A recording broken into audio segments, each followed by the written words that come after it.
Earth has been a figure of worship since the earliest times. A source of mystery and a focus of human survival, the Earth forms the basis of many of the world's religions.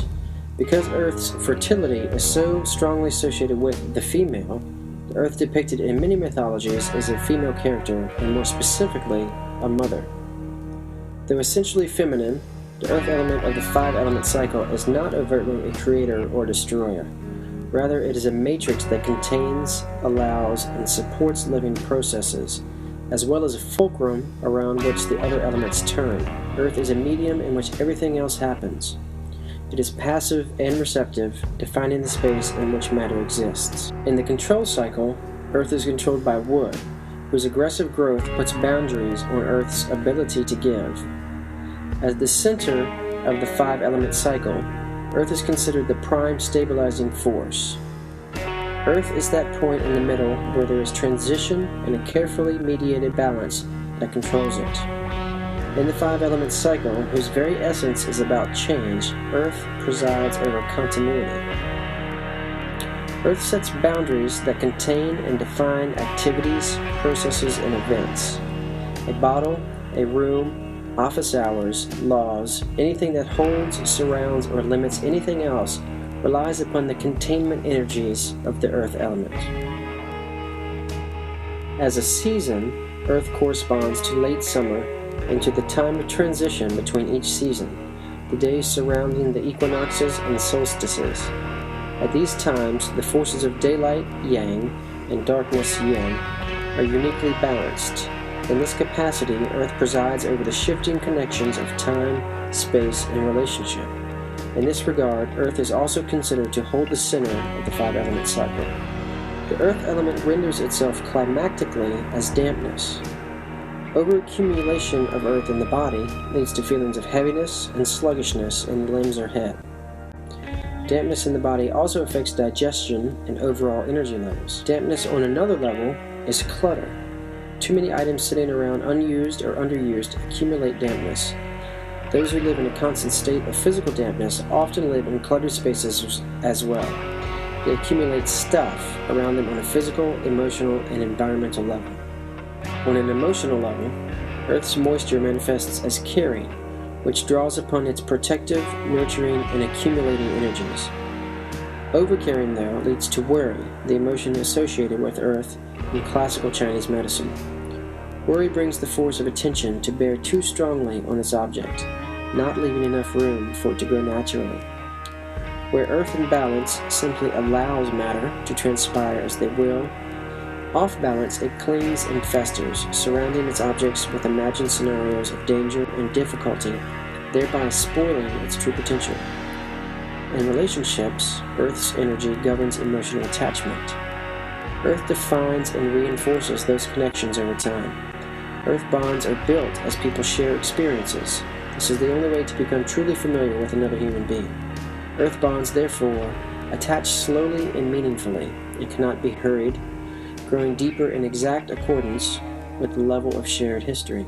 In the human life cycle, the Earth phase corresponds to the middle years, a time of stabilization and the creation of home, family, livelihood, and community. The making or joining of community further expands this interchange of self and world.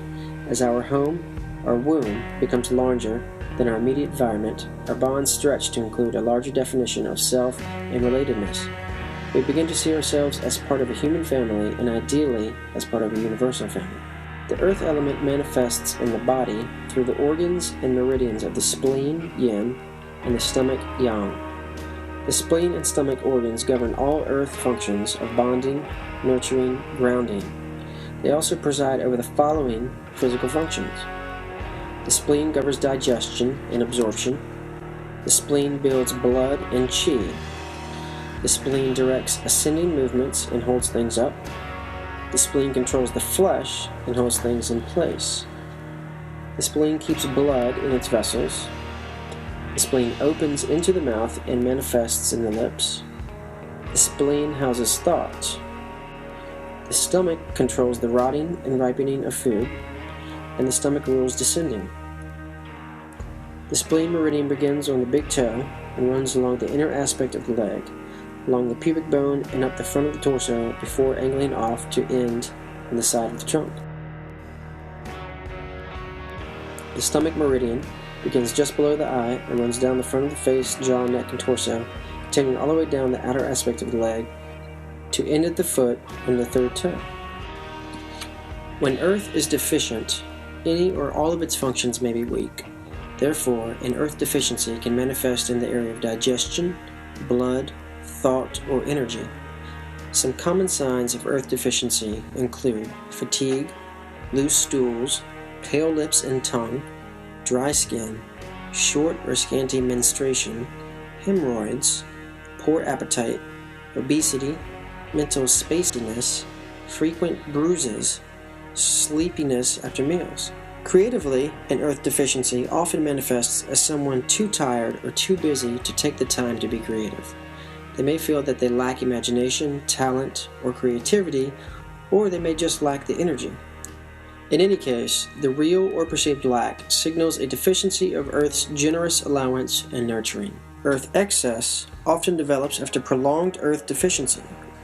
Signs of Earth excess can include muzziness of head, heavy feelings in head or limbs, dull headache, yeast infection, sinus congestion, respiratory phlegm, lumps and nodules under the skin, obesity, nausea, vomiting, belching, or constipation.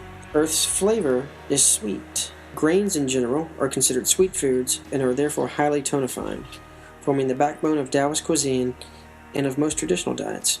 Rice, corn, wheat, barley, rye, amaranth, and quinoa are all staple ingredients, as are potatoes and sweet potatoes. Most meats, fish, beans, and nuts are also considered sweet foods and are highly tonifying. Earth's vegetables are layered and tightly packed, like onions, artichokes, and cabbage, or those packed tightly together, like corn and wheat. They exemplify Earth's close attention and nurturing, and can be eaten freely during conditions of deficiency or excess. Earth's fruits are dense and tightly packed, like apples and pears. Such density echoes Earth's accumulative nature. Earth's colors are yellow, orange, and brown.